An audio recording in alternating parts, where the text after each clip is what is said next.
Hi, I'm Lauren Murphy, and my presentation is about the film Watchmen and how the movie acts as an interesting case study in film adaptations of comics through the genres of neo-noir and pastiche.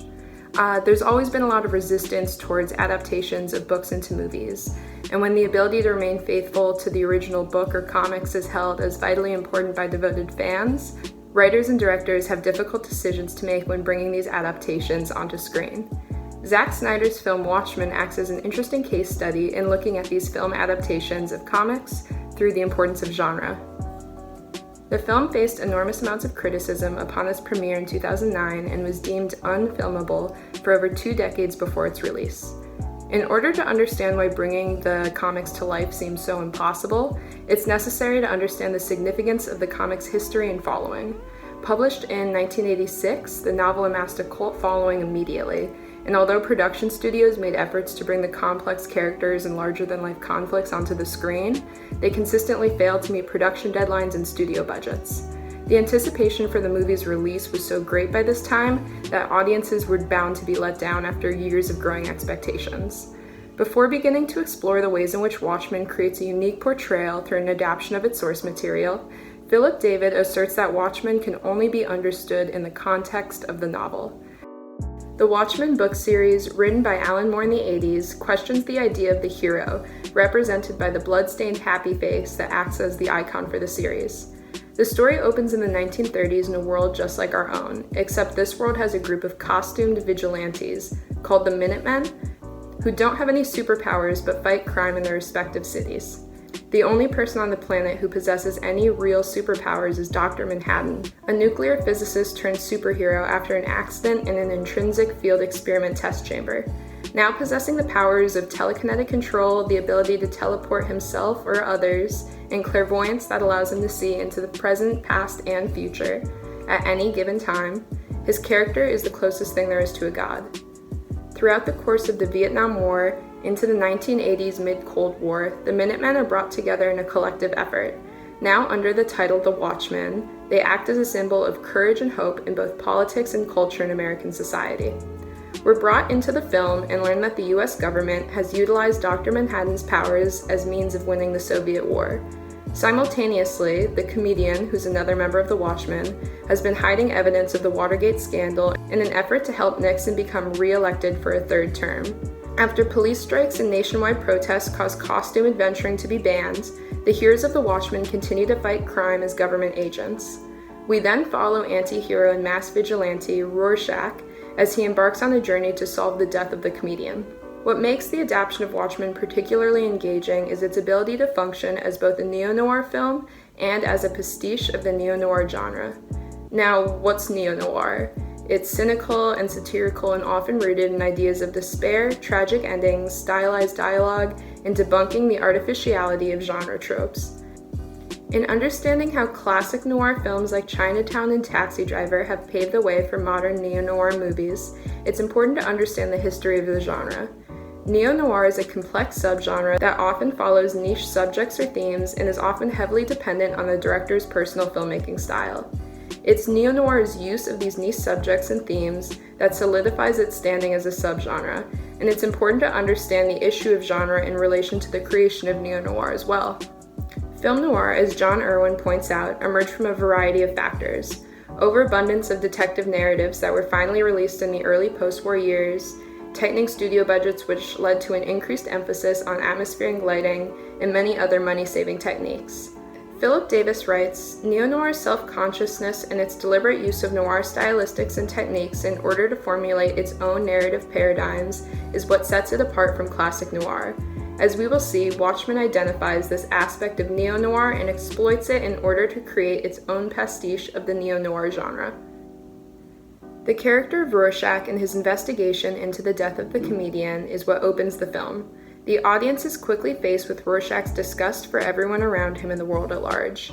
In refusing to take on the lie that the other Watchmen had agreed on, it's Rorschach's search for the truth that brings his character full circle. With his character as the only one who can see beyond the surface meaning of events and is able to recognize the larger plot behind them, his character is responsible for allowing the film to be able to transition from pastiche of the superhero genre into a pastiche of the neo-noir.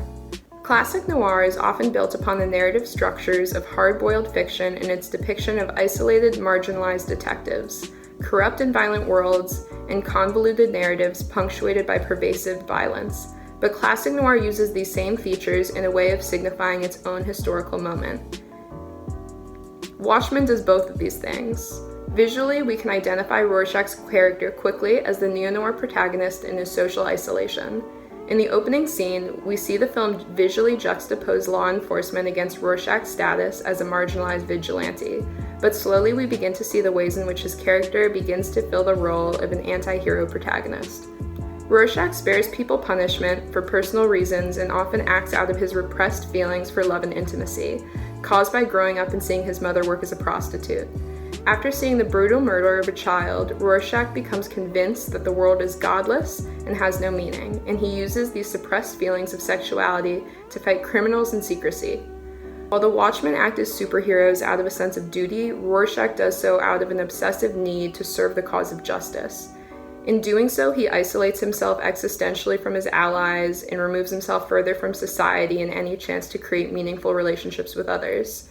His character's isolation can be understood as held within the confines of the law, while also perpetuating his views of the world around him. I think what makes Watchmen so engaging is the idea of how a story is told.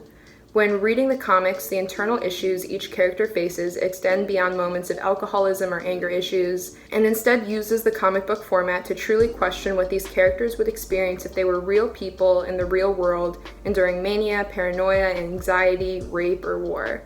Watchmen is able to reflect upon the cultural conditions that these characters are enduring and exaggerate them to be a commentary on the violence, misogyny, and racism often associated with superhero stories. Davis explains how Rorschach's violence stems ultimately from his personal trauma, sexual confusion, and loss of his traditional masculine authority. This aspect was always implicit in hard-boiled fiction, classic and neo-noir cultural forms that underscored the tensions associated with changes in gender politics and arranging Watchmen's pastiche of place. Yet, Rorschach only makes sense in the context of his broader society. And the film's pastiche of neo-noir film can only be appreciated when his character is understood among the larger context of his world. The film first recreates traditional urban settings usually seen in neo-noir film, and secondly, creates an image of an alternate America in an alternate 1985, and finally expands its horizons to include not only the US and its representations, but the world at large. The motive of place recreates the patterns of neo-noir film, expands them, and ultimately subverts them entirely. In looking at Watchmen's ability to function as a neo-noir film, it's important to understand Snyder's visual choices in straying away from some of the novel's original ideas. These choices, which can be understood as the film's pastiche, highlight the ways in which Snyder seeks to celebrate Moore's novel in a way that accurately and authentically reflects the film's source material. The sequence at the start of the film allows it to transgress the boundaries of generic representation as portrayed by subtly altering familiar scenes of American culture and history. To show audiences these scenes and then to defamiliarize them forces viewers to face an alternate America, a place that looks a great deal like the nation, but that is simultaneously alien. This darker America also reveals an awareness of cinematic conventions in its use of noir and neo-noir motifs, while simultaneously illustrating a detached representation of these same motives. In turn, this allows the film to show its willingness to take them to their utmost extreme. Neo-noir stands alone as a convention for its self-awareness and willingness to take on new techniques and ways of filmmaking in order to tell stories. It works to criticize outdated tropes and to adapt upon traditional ways of filmmaking to create new and more interesting end results. It's self-conscious in its reliance upon older tropes and a deliberate attempt to break out of those conventions.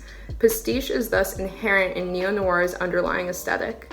David asserts that both the novel and the film follow a similar pastiche aesthetic, and that despite its intimate connection with the original, Watchmen can be read as a unique narrative, one that performs similar functions as its source, but one that is ultimately has to be read in the cultural context of its own historical moment. Overall, Watchmen's ability to question how the idea of the superhero parallels its pastiche of the neo-noir genre makes the film distinct when thrown into the Marvel melting pot.